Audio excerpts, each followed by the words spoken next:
after taking over as an Advocate General, now my whole endeavor would be to streamline all the aspects of litigation, and as far as possible, we will have to smoothen the entire system.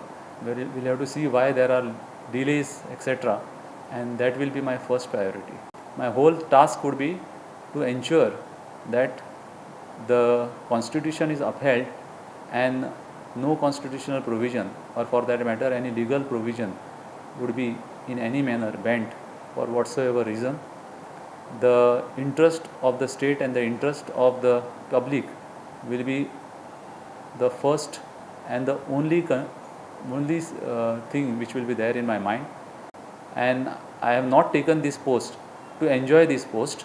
My whole endeavor would be to exercise whatever powers and perform whatever duties which have been conferred upon me by the state in the best interest of the state, and whatever powers I have as a constitutional authority will be exercised in the interest of public, and I am sure that I am not going to enjoy this as a power.